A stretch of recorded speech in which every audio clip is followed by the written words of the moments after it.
Seja mais uma vez bem-vindo ao canal destinado à evangelização espírita infantil, com sugestão de aulas, temas, várias atividades práticas, peças teatrais e brincadeiras, várias coisas.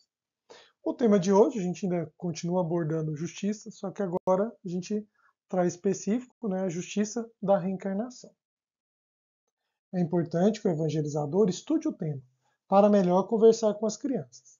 Além disso, é necessário adequar o tema, né, à faixa etária. E como sugestão de leitura, né, a gente trouxe algumas questões do Livro dos Espíritos aqui hoje. Vou ler para vocês, né, para reflexão. A primeira é a 258, onde é questionado, né, quando na erraticidade, antes de começar nova existência corporal, tem o espírito consciência e previsão do que lhe sucederá no curso da vida terrena? E a resposta dos bons espíritos: ele próprio escolhe o gênero de provas por que há de passar, e nisso consiste o seu livre-arbítrio. Depois a gente tem uma outra pergunta, né? Não é Deus, então, quem lhe impõe as tribulações da vida como castigo? E a resposta: nada ocorre sem a permissão de Deus, porquanto foi Deus quem estabeleceu todas as leis que regem o universo. E de agora perguntar por que decretou ele esta lei e não aquela. Dando ao espírito a liberdade de escolher, Deus lhe deixa a inteira responsabilidade de seus atos e das consequências que estes tiverem. A resposta continua, né, mas a gente separou aqui um trecho mais específico. Questão 264. Que é o que dirige o espírito na escolha das provas que queira sofrer? E a resposta dos bons espíritos: ele escolhe de acordo com a natureza de suas faltas, as que o levem a expiações destas e a progredir mais depressa. Uns, portanto, impõem a si mesmos uma vida de misérias e privações, objetivando suportá-las com coragem. Outros preferem experimentar as tentações da riqueza e do poder, muito mais perigosas pelos abusos e má aplicação a que podem dar lugar. Pelas paixões inferiores que uma e outras desenvolvem, muitos finalmente se decidem a experimentar suas forças nas lutas que terão de sustentar em contato com o vício. E por fim, a questão 999. Basta o arrependimento durante a vida para que as faltas do espírito se apaguem e ele ache graça diante de Deus? E a resposta: o arrependimento concorre para a melhoria do espírito, mas ele tem que expiar o seu passado. E uma subpergunta, né? Se diante disto o criminoso dissesse que, cumprindo-lhe em todo caso expiar o seu passado, nenhuma necessidade tem de se arrepender, que é o que daí lhe resultaria? A resposta: tornar-se mais longa e mais penosa a sua expiação, desde que ele se torne obstinado no mal. Então, depois da reflexão, né, a gente vai para a nossa sugestão de aula, que é feita para crianças de 5 a 13 anos, com duração de 50 minutos. O primeiro cronograma é a oração com todas as crianças, para agradecer o momento e pedir ajuda aos bons espíritos superiores, para harmonizar o ambiente e nos inspirar. A gente sempre pergunta se uma criança gostaria de fazer oração. E agora, no segundo momento, o evangelizador trabalha com as crianças o significado de justiça, explicando que a justiça de Deus é perfeita, diferente da do homem, já que Deus é infinitamente justo e bom. Então a gente sugere aqui, além disso, né, mostrar esse vídeo, que o link está na descrição desse vídeo agora, sobre o que é ser justo, né? É um desenho bem divertido, com alguns questionamentos e situações, e que aborda a questão de justiça e suas dificuldades. Mesmo se você tenha passado esse vídeo em uma outra aula sobre justiça, que já está disponível no nosso canal, você pode novamente reapresentar o vídeo, porque sempre é importante, né, a gente relembrar esses assuntos. Em seguida, a gente reflete, né, com as crianças, considerando a justiça divina, o que explicaria, né, as seguintes questões. Pessoas que nascem já ricas, filhas de reis, ou filhas de grandes empresários, ou jogadores, né, Bill Gates e o Neymar, por exemplo. Então não foram pessoas que conquistaram, né, a sua riqueza, mas são aqueles bebês que já nascem, né, famílias de reis, ou já nascem filhas de pessoas já ricas, né? O que explicaria, né? Pessoas nascendo assim e, do outro lado, pessoas que nascem muito pobres, sem condição de estudar ou ter uma boa alimentação. Muitas vezes, a família dessa criança recém-nascida é uma família, às vezes, que não conta com o pai, com a mãe, né? Tem a falta de familiares. Muitas vezes não tem nenhuma uma casa apropriada para nascer, né? Que justifica essa discrepância, né? O filho de um rei, que nasceu já príncipe, e o filho que nasce num local muito pobre. Outro exemplo, né? Crianças que nascem e morrem, né? Desencarnam ainda pequenos, com um ano de vida, por exemplo, ou menos que isso, né? Crianças que ficam 6 meses e de repente é, morrem, né? Desencarnam. O que justifica isso? E do outro lado, pessoas que mesmo tendo uma vida desregrada, uma vida às vezes destinada à prática, vamos chamar do mal, acabam vivendo por anos e anos e desencarnam às vezes com mais de 100 anos de vida, mais de 80. E uma criança recém-nascida às vezes morre com 3 meses. Onde há justiça nisso? Né? Então, o que a gente pergunta para as crianças, para elas refletirem, né? Porque a gente começa trabalhando com a ideia da justiça divina, né? De que Deus é infinitamente justo e bom. E todas as crianças, a ideia é concordar com isso, né? E depois que eles concordam e acham que sim, Deus é justo, então como explicar essas diferenças, né? De crianças que nascem ricas, crianças que nascem pobres, crianças que já nascem com problemas de saúde e outras crianças que vivem mais de 100 anos. A única explicação é a reencarnação. Essa é a explicação que é, justifica, né, vamos dizer assim, essas diferenças, né, mantendo a justiça e a bondade de Deus. Então, a gente trata essa questão com as crianças, né, e observa que, como a gente ainda não é perfeito, a gente precisa trabalhar as nossas falhas e os nossos erros, né, que é o que a gente leu de expiações, né. Tudo o que fazemos de bom e de ruim gera consequências. E para melhorarmos, a gente precisa perceber nossas falhas, nos arrepender e corrigir ou testar essa melhora, né? O nosso aprendizado. Algumas vezes conseguimos fazer isso em uma reencarnação, em uma vida. Outras vezes, novas reencarnações são necessárias. E como é organizada a reencarnação? Não há uma regra geral. Normalmente, como a gente leu, o espírito ele próprio escolhe o tipo de prova que passará na próxima encarnação, de acordo com as suas faltas e erros, conforme ainda o seu livre-arbítrio.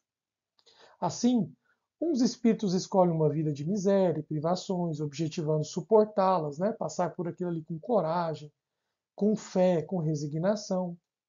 Outros preferem experimentar as tentações da riqueza, como a gente também leu, do poder, né?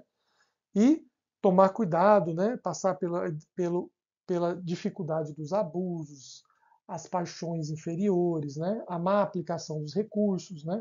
A gente fala para as crianças, né? Então, quando uma pessoa é pobre e ela faz uma caridade, aquilo às vezes significa muito.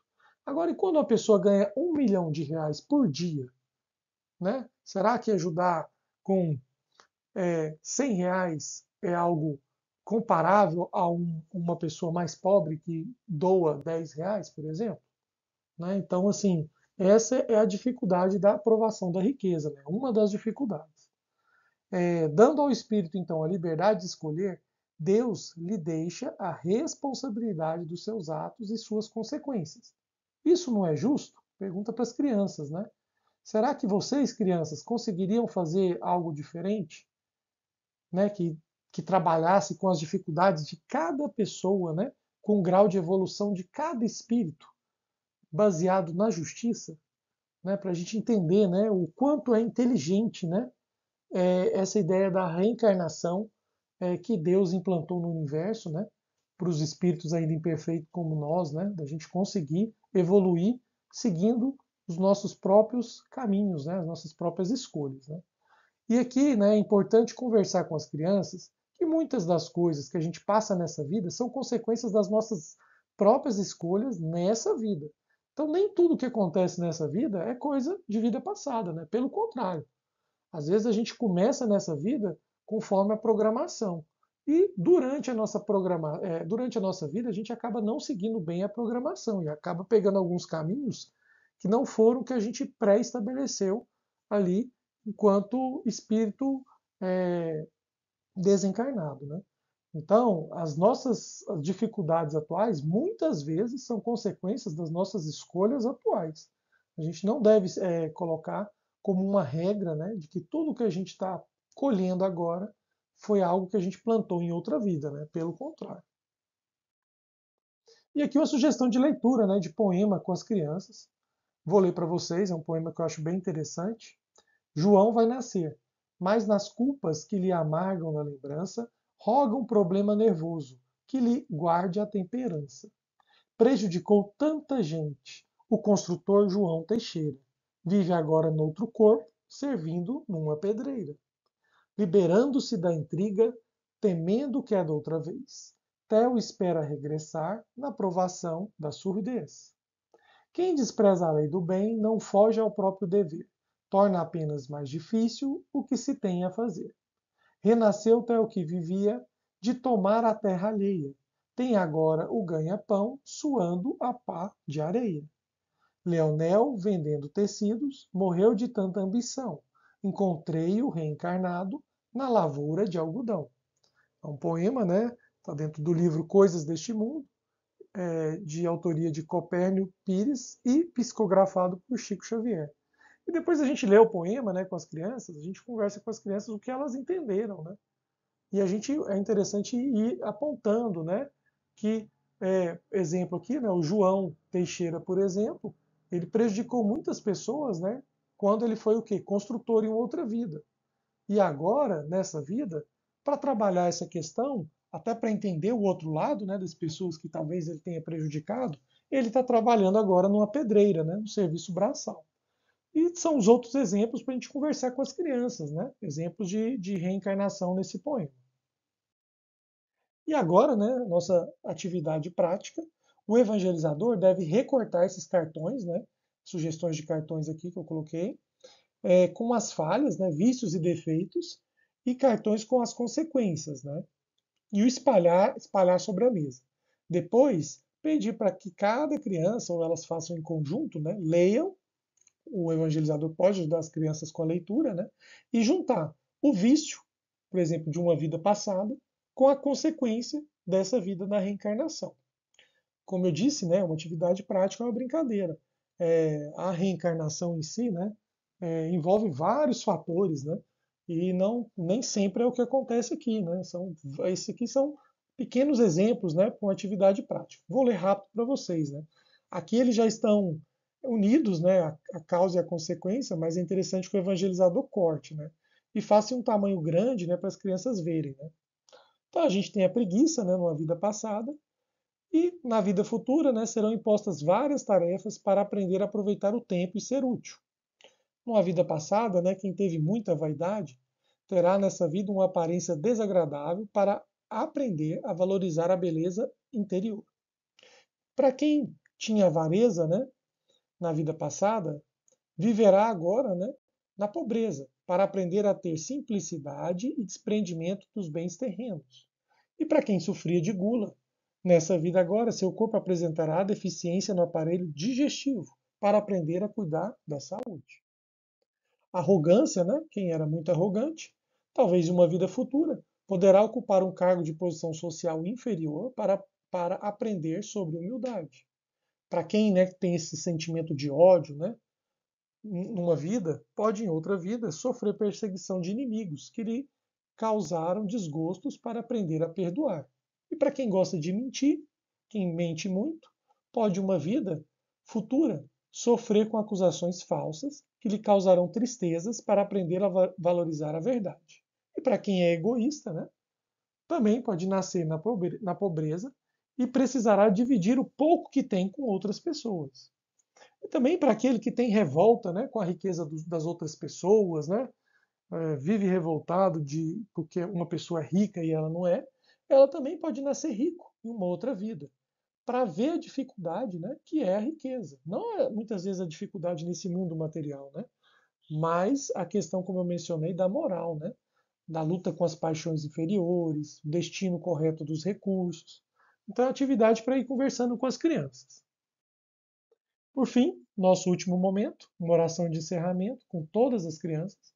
A gente agradece a oportunidade, o momento, e a gente pede também para as crianças organizarem a sala. É isso. Fiquem com Deus, boa evangelização e até a próxima.